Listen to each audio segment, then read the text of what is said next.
जय Shri Ram. Mystic path by Pratiksha में बहुत बहुत स्वागत है और हाजिर हूँ एक और नए वीडियो के साथ।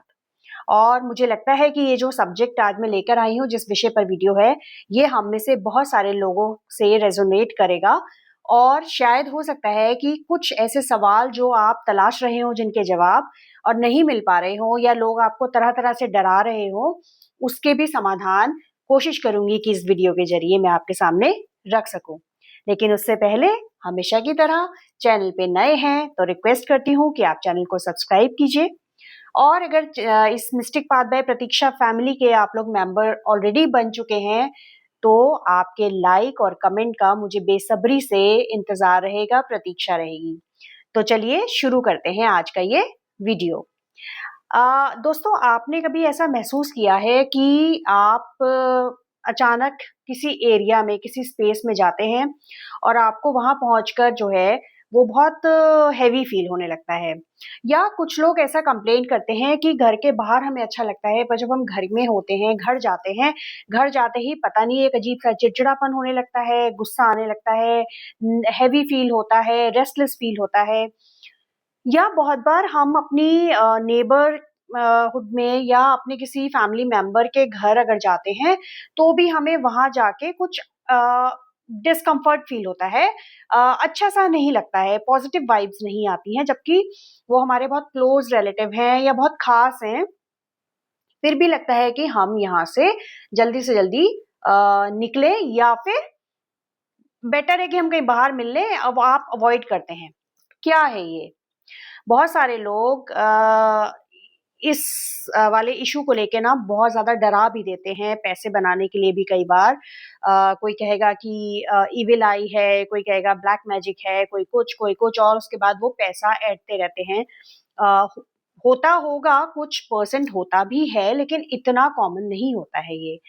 बेसिकली ये कुछ नहीं है, सिंपली आपके घर का ऑरा नेगेटिव होता है।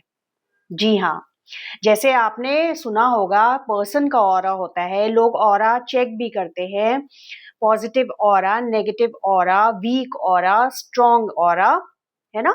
ऑरा आभा मंडल, जिसे हम हिंदी में आभा मंडल कह सकते हैं। तो जैसे कुछ लोगों से अननोन होते हैं, उनसे मिलके भी हमें बहुत अच्छा सा फील आता है। मतलब हमने हल्का फुल्का एक आध बार हेलो हाय की, लेकिन फिर भी एक पॉजिटिव वाइब्स आती हैं।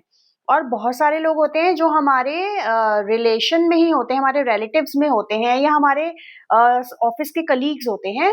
लेकिन वो जब आ रहे होते हैं हमारे पास, तो हम उनसे बचने की कोशिश करते हैं कि अरे अब ये आ रहा है, निकल लो यहाँ से, बहुत नेगेटिव सा पर्सन है। ऐसा होता है ना? यही चीज आपके स्पेस से रिलेटेड भी होती है, आपके घर का भी ऑरा होता है। अब हम इस वीडियो में बात करेंगे बेसिकली ऑरा होता क्या है, और जो ये ऑरा अगर आपका घर का वीक है या नेगेटिव है, इससे कौन कौन से एरियाज आपकी लाइफ के अफेक्ट हो सकते हैं। और सबसे इम्पोर्टेंट, कि हम अपने घर के ऑरा को स्ट्रेंथन या पॉजिटिव कैसे बनाए, जो कि सबसे इम्पोर्टेंट रिक्वायरमेंट है। तो ऑरा बेसिकली, पहले बात करते हैं ऑरा। ऑरा क्या है? आपके घर की एक एनर्जी है, जो कि बेसिकली वाइब्रेशन है। आपकी फैमिली में जो मेंबर्स हैं, उनके माइंडसेट का, उनकी एटीट्यूड का, उनके बिहेवियर का, और वही वो घर एब्जॉर्ब करता रहता है। एनर्जी है, वो एनर्जी को एब्जॉर्ब करता रहता है। जैसे पहले भी मैंने कई वीडियोस में कहा कि हमारे ब्रह्मांड में, यूनिवर्स में हर चीज एनर्जी है। साइंस भी मानते हैं कि हर चीज एनर्जी है, राइट? तो एनर्जी, वो जो हमारे घर में, हमारे फैमिली मेंबर्स, हमारे घर में जो लोग रह रहे हैं, और वहां जो भी चीजें कही जा रही हैं, की जा रही है, उसकी जो वाइब्रेशंस हैं, वो एनर्जी की फॉर्म में जो है वो हमारे घर में रहते हैं। और जब वो नेगेटिव वाइब्रेशंस होते हैं, तो वो जो एनर्जी है वो स्टक हो जाती है, वो ब्लॉक हो जाती है। और इससे हमारे घर का जो ऑरा है वो वीक होता है पहले। और अगर उसको हम एड्रेस नहीं करते हैं, उसको हम नहीं ठीक करते हैं, तो वो वीक होते होते होते होते नेगेटिव होता चला जाता है। अब उससे ये वाली चीजें, कौन कौन से एरियाज अफेक्ट होंगे, वो आप खुद समझ सकते हैं। मैं अलग अलग एरियाज का नाम लेके वहां क्या क्या प्रॉब्लम हो सकती है वो मैं यहाँ पे डिस्कस करूंगी।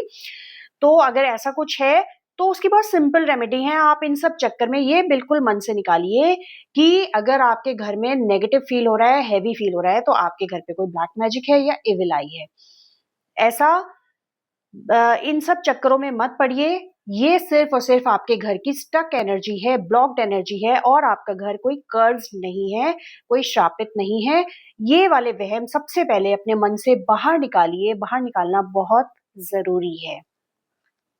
तो अब हम बात कर लेते हैं। ऑरा समझ में आ गया। और ऑरा जो है कोई भी कर्स्ड नहीं है, कर्स्ड होम नहीं है, श्रापित घर नहीं है आपका। ये बात बहुत इंपॉर्टेंट, अंडरलाइन करके समझ लीजिए। तो ये एक बात हो गई। अब ये किन किन एरियाज को अफेक्ट करता है और क्या क्या सिम्टम्स उन एरियाज में अगर दिखते हैं, तो ये इंडिकेट करता है कि हमारे घर का ऑरा जो है वो नेगेटिव हो चुका है या वीक है। तो ये बेसिकली हमारे लाइफ के 5 एरियाज को बहुत बैडली अफेक्ट करता है। ठीक है, वन बाय वन हम हर एरिया पे जाके बात करेंगे। तो सबसे पहले तो जैसा शुरुआती मैंने कहा कि आपको हेवी लगता है, नेगेटिव लगता है, तो सबसे पहली बात आती है मेंटल एंड इमोशनल इफेक्ट्स। कि अगर इस तरीके के घर में जो मेंबर्स रह रहे हैं, 4 मेंबर हैं, 6 मेंबर हैं, 2 मेंबर हैं, उन सब में ये चीजें आप नोटिस करेंगे। क्या? एंजाइटी, एंजाइटी देखने के लिए मिलेगी, इरिटेबिलिटी देखने के लिए मिलेगी, रेस्टलेसनेस देखने के लिए मिलेगी, ओवर थिंकिंग बहुत होगी, लो मोटिवेशन रहेगा, अ, मतलब हमेशा टायर्ड फील होगा, सोकर भी उठेंगे तो भी थके हुए रहेंगे, या सोकर उठे, जाके दूसरे रूम में सोफे पे बैठ गए, बैठने के बाद फिर उठने का मन नहीं कर रहा, फिर वहीं बैठे हुए हैं, लेट हो रहा है, कुछ भी हो रहा है, लेकिन वो इतना ड्रेन्ड फील करते हैं, इतना टायर्ड फील करते हैं कि उनका जो डे टू डे रूटीन है वो भी कहीं अफेक्ट हो रहा होता है, वो भी कहीं जो है पीछे छूट रहा होता है, हर टाइम थकान जैसा फील होता है। ये हुए, और बेचैनी रहती है, बिना बात के गुस्सा आएगा, मतलब बात बहुत छोटी सी होगी और वो छोटी सी बात पे ही एकदम से फट पड़ना, विस्फोट हो जाना, ऐसी वाली सिचुएशन आ जाती है। और एंग्जाइटी रहेगी, मतलब हर टाइम घबराहट रहेगी, ऐसा तो नहीं हो जाएगा, वैसा तो नहीं हो जाएगा, थोड़ा सा भी कुछ ऊपर नीचे हुआ तो लगेगा कि भाई ये तो अब वर्स्ट सिचुएशन आने वाली है, अब तो सब खत्म हो जाएगा। इस तरीके की नेगेटिव सोच जो है वो बहुत ज्यादा वो डेवलप होती जाती है in all family members, almost सभी में। वो अलग बात है कि आपकी फैमिली में कोई बहुत ज्यादा नाम जाप और पूजा पाठ कर रहा है, तो उसका अपना ऑरा थोड़ा सा स्ट्रांग रहने से वो ऐसी परिस्थितियों में भी अफेक्ट तो होगा, लेकिन इतना ज्यादा नहीं होगा, क्योंकि उसको वो जो नाम जाप है वो प्रोटेक्टेड रखेगा। ठीक है, ये हमारी बात हुई मेंटल और साइकोलॉजिकल इफेक्ट्स की।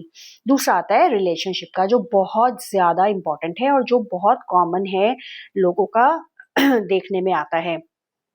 वो क्या होता है कि आर्ग्यूमेंट्स होंगे बहुत छोटे-छोटे इश्यूज पे, मतलब वो बहस करने की बात ही नहीं है, और उस पे जोरदार बहस होगी, इधर से चिल्लाना, उधर से चिल्लाना, वो आर्ग्यूमेंट एंडलेस आर्ग्यूमेंट्स होंगे और उनका कोई रिजल्ट नहीं निकलेगा। राइट? दूसरा है एक खिंचाव सा महसूस होगा, एक इमोशनल डिस्टेंस बनता चला जाएगा, या तो बिल्कुल साइलेंस रहेगी, घर के फैमिली मेंबर्स आपस में बात ही नहीं करेंगे, कोई इस कमरे में, उस कमरे में, और या फिर वो अगर बात भी करेंगे जितना ज़रूरी है, तो वो एक इमोशनल डिस्टेंस होगा। इमोशनली वो बहुत ज़्यादा दूरियाँ बढ़ रही होंगी। तीसरा है रेपिटिटिव टेंशन्स के इंसिडेंट्स होंगे। बार-बार, बार-बार जो है घर में तनाव होगा, घर में स्ट्रेसफुल मोमेंट्स रहेंगे, और वो जो है बेसिकली वो रिलेशनशिप में, और वो रिलेशनशिप केवल हस्बैंड वाइफ की नहीं है, वो पेरेंट बच्चे की भी है, सिबलिंग्स हैं उनमें भी आपस में होगा, मतलब इन एवरी रिलेशन ये जो है इस तरीके की स्ट्रेस और इस तरीके की आर्ग्यूमेंट्स, ये जो है डिसएग्रीमेंट्स, ये बहुत कॉमन है।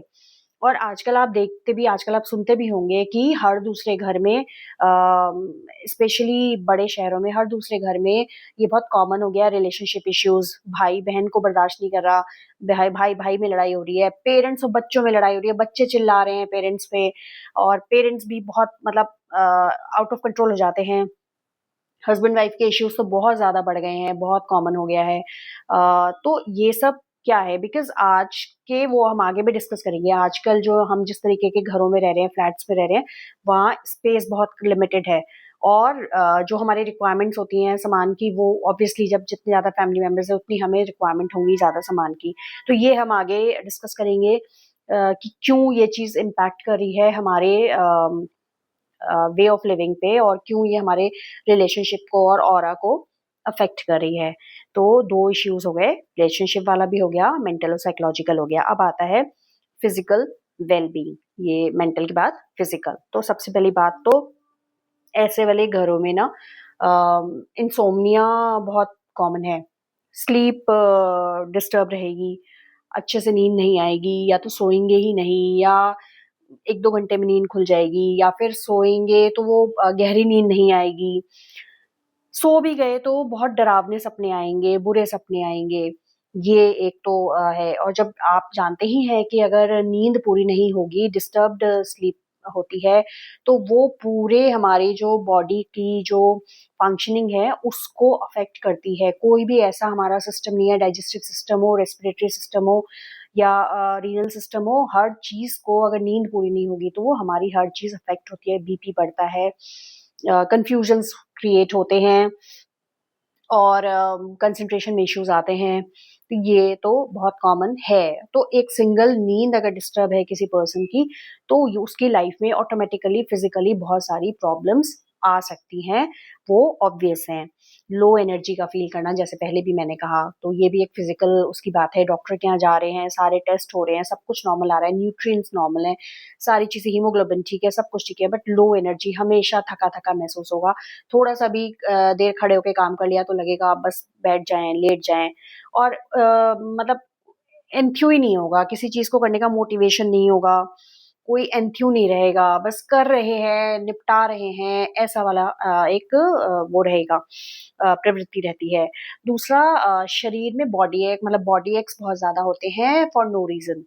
या तो आपका भाई कोई एक्सरे में या मेडिकल रिपोर्ट्स में कुछ आ रहा है इशू कि भाई कैल्शियम डेफिशिएंसी है, विटामिन डी3 कम है, या बोन का कोई इशू है, या आपको अर्थराइटिस है, तब तो समझ में आ रहा है कि ये मेडिकल प्रॉब्लम है। लेकिन अगर उस वो मेडिकल रिपोर्ट्स नॉर्मल आने के बाद भी समय समय पर आपको बॉडी एक बना हुआ है, कभी कंधे में दर्द, कभी पैर में दर्द, कभी सिर में दर्द है, कभी कमर में दर्द है, और कुछ समझ ही नहीं आ रहा कि कोई ऐसा एक्सर्शन नहीं किया, कुछ ऐसा काम नहीं किया, और रिपोर्ट्स भी नॉर्मल हैं, फिर भी दर्द बना हुआ है, ये भी एक रीजन मतलब एक साइन है, या आप कह सकते हैं इम्पैक्ट है किसका, नेगेटिव ऑरा का आपके घर के। तो हमने 3 एरियाज यहाँ पे डिस्कस कर लिए। फोर्थ एरिया आता है प्रोडक्टिविटी, करियर एंड स्टडी। तो fourth area productivity, career and study. Productivity, घर के कोई भी मेंबर, कोई भी जो काम कर रहे हैं, वो जितनी उनकी एफिशिएंसी है, क्या वो उस लेवल पे जाके काम कर पा रहे हैं। ऑब्वियसली अगर हर टाइम टायर्ड फील होगा, लो एनर्जी होगी, लो मोटिवेशन होगा, तो जाहिर सी बात है नहीं कर पाएंगे, राइट। तो इसमें टालने ऐसे ऑरा वाले घर में लोगों में एक बहुत कॉमन टेंडेंसी आपको देखने के लिए मिल सकती है कि वो हर चीज को टालते रहते हैं। कल कर लेंगे, शाम को कर लेंगे, कल सुबह कर देंगे, कल तो पक्का ही कर देंगे, हर हाल में कर लेंगे, लेकिन वो कल कभी आता नहीं है, या जब आता है तब तक चीजें बहुत देर हो चुकी होती है। तो टालने की आदत बनी रहती है। दूसरा, आप मान लीजिए कि डिसीजन मेकिंग में प्रॉब्लम आती है। कोई भी डिसीजन लेना है, मैं यहाँ एक छोटी सी बात है कि मुझे वहां जाना है कल, मैं जाऊं या ना जाऊं, जाऊं या ना जाऊं, ये डिसीजन, छोटा सा डिसीजन लेना भी बहुत ही डिफिकल्ट हो जाता है। लगता है कितना लाइफ का बड़ा वाला डिसीजन लेना पड़ रहा है, इतना सोचना पड़ रहा है। डिसीजन मेकिंग में प्रॉब्लम आती है। फोकस और कंसंट्रेशन में, मतलब फीलिंग स्टक, हर टाइम लगता है कि कहीं फंस गए हैं, कहीं पे अटके हुए हैं, कोई रास्ता नहीं दिख रहा है, समझ ही नहीं पा रहे हैं कि क्या करना है, मतलब हेल्पलेस सा भी फील होता है कई बार कि लगता ही नहीं है कि मतलब किस तरफ जाए, क्या सही है, क्या गलत है। वो डिसीजन मेकिंग और एक फीलिंग ऑफ ब्लॉकेज हमेशा रहती है। मतलब कोई काम करना चाहते हैं, वो काम होता नहीं है। तो काम होता क्यों नहीं है? क्योंकि टालने की आदत थी, और उसके बाद डिसीजन मेकिंग सही टाइम पे नहीं की, तो ऑब्वियसली वो काम अटक जाना है। उसके बाद हम बात करते हैं कि बच्चों के बारे में बात कर लेते हैं। तो बच्चों के ऊपर अगर कहेंगे तो बच्चे बहुत ज़्यादा अफ़ेक्ट इससे होते हैं। बच्चे क्यों होते हैं? उनके अंदर एक तो फ़ियरफुलनेस रहती है, वो हमेशा उनको एक डर बना रहता है, वो मतलब थोड़े डरे हुए रहेंगे, थोड़े इंट्रोवर्ट रहेंगे और विथड्रॉल मोड में कई बार आ जाते हैं, चीज़ों को करना नहीं चाहेंगे, छोड़ देंगे, पढ़ाई पे फ़ोकस नहीं है। बहुत सारे घरों में ऐसे बच्चे बहुत चिड़चिड़े हो जाते हैं, बहुत शाउट करते हैं, बहुत एंग्री, बहुत क्रैंकी मतलब उनको छोटी-छोटी बात पे आपने उनको एक चीज़ मना कर दी तो उस पे वो चीज़ें फेंकेंगे, चिल्लाएँगे, सर दीवार में मारेंगे। मतलब आजकल देख रहे हैं ना बच्चे, छोटे-छोटे बच्चे 2 साल का, 3 साल का, इस तरीके से चीज़ें होने लगी हैं। तो छोटे-छोटे बच्चे भी बहुत ज़िद्दी हो जाते हैं, बहुत एंग्री, बहुत जल्दी गुस्सा कर जाते हैं। आजकल तो ऐसे भी देखा है कि बच्चा एकदम मदर पे हाथ उठा दे रहा है, छोटा बच्चा बिल्कुल 3 साल का, 4 साल का मदर पे हाथ उठा दे रहा है, ज़रा-सी बात पे किसी को लातों से मार के आ जा रहा है। तो मतलब ये बहुत एंगर, बहुत एग्रेशन बच्चों के अंदर रहता है और फ़ोकस करने में तो उन्हें इतनी प्रॉब्लम आती है, मतलब वो चाहकर भी दिमाग बहुत तेज़ है, बहुत शार्प है लेकिन वो चाहकर भी जो है वो फ़ोकस नहीं कर पाते हैं और जब फ़ोकस नहीं कर पाते हैं तो अच्छा इंटेलिजेंस होते हुए भी, अच्छा जो है वो ब्रेन होते हुए भी, जो ग्रेड्स हैं मतलब जो मार्क्स आ रहे हैं वो नीचे गिरते चले जाते हैं क्योंकि पढ़ाई करने के लिए फ़ोकस करना बहुत ज़रूरी है, याद करना ज़रूरी है। याद तब होगा जब कंसंट्रेशन होगा, फ़ोकस होगा और फ़ोकस ही नहीं है, तो कुछ याद नहीं होगा, लर्निंग स्लो हो जाएगी, लर्निंग स्लो होगी तो ऑब्वियसली जो मार्क्स है वो आपको गिरते हुए दिखाई देंगे। तब आपको लगेगा कि सडनली मेरे बच्चे को क्या हो गया? इसके तो बहुत अच्छे ग्रेड्स आते थे, मार्क्स आते थे, अभी अचानक से इसको क्या हो गया? और हम बाहर चीज़ें ढूँढते रहते हैं कि स्कूल में प्रॉब्लम है या पीयर ग्रुप में प्रॉब्लम है या ट्यूशन पे प्रॉब्लम है। एक्चुअली बहुत बार प्रॉब्लम ऐसा होता है आपके घर के अंदर होती है, घर के ऑरा में होती है। तो ये वो एरियाज़ थे।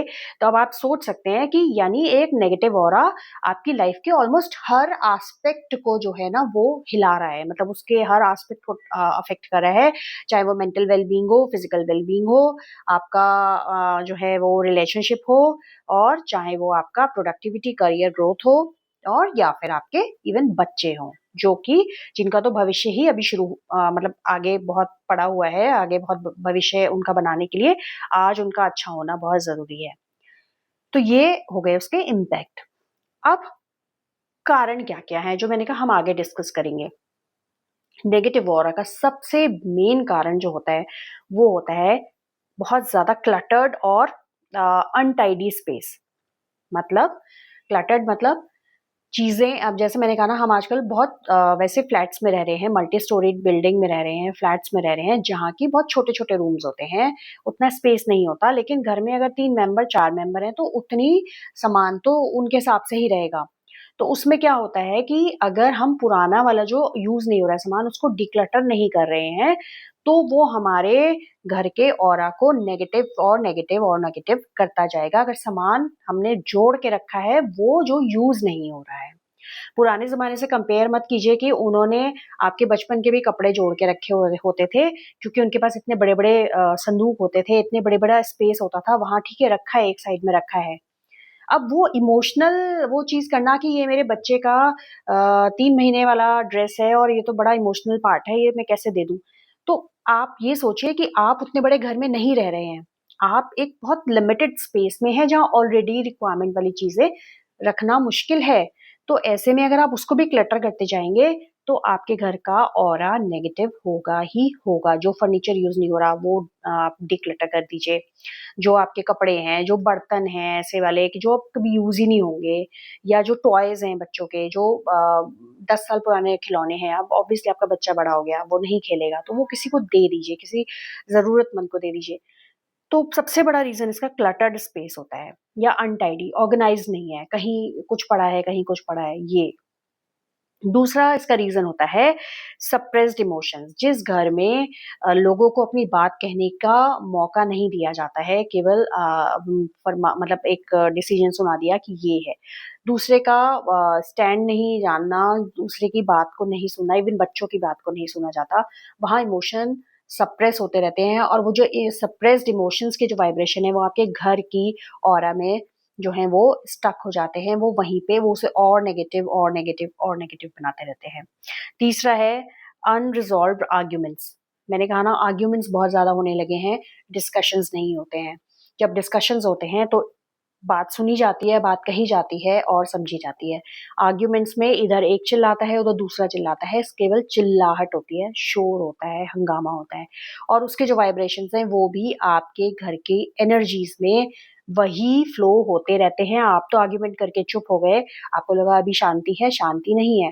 वो जो एनर्जीज़ साउंड एनर्जी की फॉर्म में जो चीज़ें हैं ना, वो चीज़ें आपके उस एरिया में, उस स्पेस में रहती हैं वाइब्रेशंस बन के और वो आपके घर के ऑरा को नेगेटिव कर देती हैं।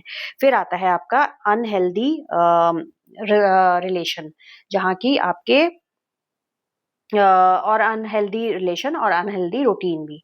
मतलब कोई डिसिप्लिन नहीं है, जब मन किया रात को 1 बजे सो रहे हैं, सुबह को 10:30 बजे उठ रहे हैं, फिर मन किया तो 12 बजे नहाने चले जाएँगे, लंच के टाइम पे ब्रेकफ़ास्ट हो रहा है, इवनिंग स्नैक के टाइम पे लंच किया जा रहा है।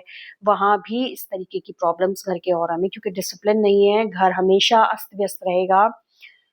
वो एक ऑर्गेनाइज़्ड वे में नहीं रहेगा, एक रूटीन नहीं रहेगा, तो घर के जो वाइब्रेशंस हैं वो नेगेटिव होते चले जाएँगे। रिपिटिटिव स्ट्रेस पैटर्न्स, अगर एक घर में लगातार जो है किसी बात पे लोगों के बीच में लड़ाई-झगड़े हो रहे हैं, हर दूसरे दिन हो रहे हैं, तो वो जो स्ट्रेस उससे बन रहा है, वो भी आपके घर के ऑरा को नेगेटिव करता है। ठीक है? और उसके बाद एक जो और इम्पोर्टेंट फैक्टर है, अगर घर में मतलब सारे लोगों के बीच में बॉन्डिंग ठीक है, उसके बावजूद अगर प्रॉब्लम आ रही है, तो आप चेक कीजिए कि आपके घर में सनलाइट और वेंटिलेशन प्रॉपर है या नहीं है। ये फ्लैट्स में ये भी एक बहुत बड़ा इश्यू है कि यहाँ पे सनलाइट घर के अंदर बहुत सारे ऐसे फ्लैट्स होते हैं जिनमें कि आप सनलाइट नहीं पहुँचती है, प्रॉपर लाइट नहीं होती है, वेंटिलेशन नहीं होता है और होता है तो आजकल लोग अपना दरवाज़े, खिड़की सब बंद करके रखते हैं प्राइवेसी की अ, क्या बोलूँ? तो वो चीज़ जो है वो भी आपके घर के ऑरा को काफ़ी डैमेज करती है। ये हो गए पॉइंट्स। अब हम रेमेडीज़ की बात कर लेते हैं। तो पहले तो ना सबसे 2 इम्पोर्टेंट रेमेडीज़ जो आप में से हर कोई कर सकता है, बाकी की बात बाद में। पहली चीज़, क्योंकि अगर घर में झगड़े भी हो रहे हैं ना, तो हो सकता है वो नेगेटिव झगड़ों की वज़ह से ऑरा नेगेटिव नहीं हो, नेगेटिव ऑरा की वज़ह से ऑलरेडी झगड़े हो रहे हो। तो झगड़े वाला पार्ट हम बाद में बात करेंगे। पहले वो कर लेते हैं जो आसानी से कर सकते हैं। सबसे इम्पोर्टेंट, डिक्लटर शुरू कर दीजिए। बिल्कुल डिक्लटर शुरू कर दीजिए। एटलीस्ट 1 साल से जिस चीज़ को आपने हाथ नहीं लगाया, जिसको निकाला नहीं, जिसको देखा नहीं, वो अब निकालिए और किसी को डोनेट कर दीजिए। ठीक है? बिल्कुल डिक्लटर शुरू कर दीजिए। चीज़ों को मत जोड़िए, उन चीज़ों को जो अब आपके लिए सर्व नहीं करती हैं। ये स्टक एनर्जी वाली चीज़ें होती हैं, ये एनर्जी को होल्ड करके रखती हैं, एनर्जी फ्लो नहीं बनता है और घर में घुटन, बेचैनी, घबराहट ये वाली चीज़ें क्रिएट होने लगती हैं। तो एक तो सबसे इम्पोर्टेंट डिक्लटर, बहुत आसान है। दूसरा बहुत आसान काम, हर दिन सुबह और शाम के समय आप अपने घर के खिड़की, दरवाजे एटलीस्ट 10 मिनट के लिए ज़रूर खोल दीजिए। 10 मिनट तो कोई बड़ी बात नहीं है। सर्दियों में भी 10 मिनट के लिए खोल दीजिए, जब आप काम कर रहे हैं, तो उस समय 10 मिनट के लिए सारे खिड़की-दरवाजे खोल दीजिए, जिससे कि वेंटिलेशन घर में जो फ्रेश एयर है, उसका वेंटिलेशन हो जाए। सनलाइट के लिए कर्टेन्स हटा दीजिए, हर टाइम कर्टेन डाल के मत रखिए। कम से कम आधा घंटा कर्टेन्स को हटाइए कि बाहर की नेचुरल रोशनी आपके घर के, आपके रूम के अंदर आ सके। बहुत 2 सिंपल रेमेडीज़ हैं, ये करके देखिए, आज से ही आपको बेटर फ़ील होगा। तीसरी बहुत आसान रेमेडी है, वो ये है कि शाम के टाइम अपने घर में एक दिया ज़रूर जला दीजिए। किसी का भी जलाइए, तिल के तेल का, घी का, सरसों के तेल का, डज़न्ट मैटर। और दिया भी नहीं जलाना है, मान लीजिए आप बहुत ऐसे वाले व्यक्ति नहीं हैं जो मंदिर में पूजा करें, या कोई बात नहीं है, प्रॉब्लम नहीं है। आपके यहाँ कैंडल तो होगी, सेंटेड कैंडल ले आइए, परफ्यूम वाली कैंडल ले आइए या नॉर्मल कैंडल।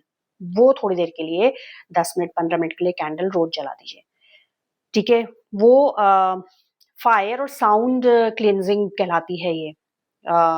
फायर क्लींजिंग की बात मैंने कर दी, जो आप कैंडल या दिया जला के करेंगे। अब साउंड क्लींजिंग पे आ जाते हैं, ये भी बहुत आसान है। इसमें क्या है, आपके अगर घर में मंदिर होगा एक्सक्यूज़ मी, तो उसमें घंटी होगी। सुबह-शाम 3 से 4 मिनट वो घंटी ज़रूर बजाइए। उसके अलावा नहीं है, घंटी नहीं बजा रहे हैं, आप अपने घर में म्यूज़िक सिस्टम पे, लैपटॉप में आपके पास और कोई डिवाइस होगी, उस पर आप कोई ओम चैंट बजा दीजिए। सबसे अच्छा तो हनुमान चालीसा है। सुबह उठते ही आप जब किचन में काम कर रहे हैं, बच्चे रेडी हो रहे हैं, हनुमान चालीसा चला दीजिए।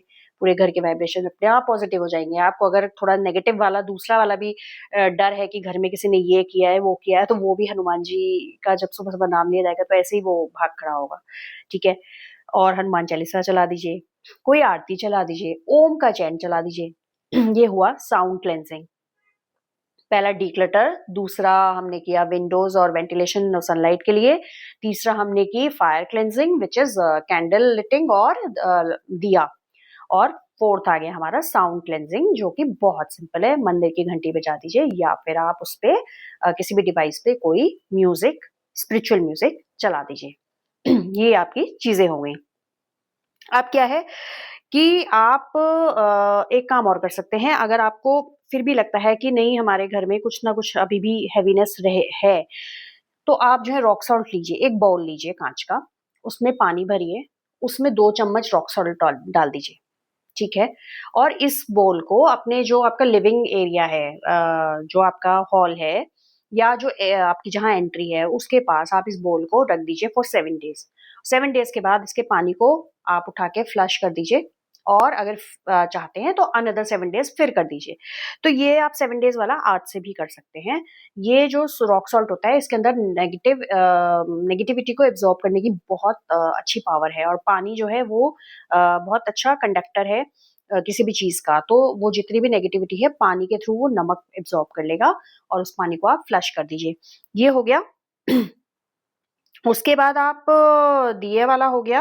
अब तो अगर हम प्लांट की बात करें तो आप घर में तुलसी और स्नेक प्लांट ये आप जो है वो लगाएँगे, उससे भी आपके घर का जो ऑरा है वो क्लेंज़ होता है। तो अब लेकिन तुलसी तो बाहर रहेंगी, स्नेक प्लांट आप बीच-बीच में घर के अंदर भी रख सकते हैं। ये वाली चीज़ें आप कर सकते हैं। अब आते हैं जो थोड़ा-सा डिफ़िकल्ट पार्ट है, जिनके घर में ऑलरेडी प्रॉब्लम चल रही है। वो है कि कोशिश कीजिए कि आपके घर के बच्चे को भी अपनी बात कहने का मौका दिया जाए। उसके इमोशंस को सप्रेस ना करें। गलत कह रहा है, कोई बात नहीं, सही कह रहा है, कोई बात नहीं। लेकिन उसको बोलने का मौका दें। आर्ग्यूमेंट की जगह डिस्कशंस पे जाएँ, अपनी बात हर किसी को रखने दें। वो गलत भी कह रहा है, चिल्लाने की ज़रूरत नहीं है, आराम से उसको बता दें कि ये नहीं सही है, ठीक है? सप्रेस्ड इमोशन नहीं होने चाहिए, आर्ग्यूमेंट्स नहीं होने चाहिए, और साथ ही लड़ाई-झगड़े अपने आप ही कम हो जाएँगे जब ये वाली चीज़ें होंगी। तो एटलीस्ट आप ये 4 रेमेडीज़ तो आज से ही शुरू कर सकते हैं, और आर्ग्यूमेंट्स को डिस्कशन में बदल सकते हैं, और बच्चों को बोलने का मौका दे सकते हैं। एक रूटीन फ़ॉलो करिए। तो ये हुई आज के ऑरा की बात। आई होप कि मैं आपको अच्छे से समझा पाई हूँ। आपकी क्वेरीज़ हैं तो कमेंट बॉक्स में आपका स्वागत है। आप अपनी क्वेरीज़ वहाँ दे सकते हैं और मैं उनका रिप्लाई ज़रूर करूँगी। तो जल्दी ही मिलते हैं किसी अगले वीडियो में इसी तरह की कुछ जानकारी के साथ। तब तक जय श्री राम।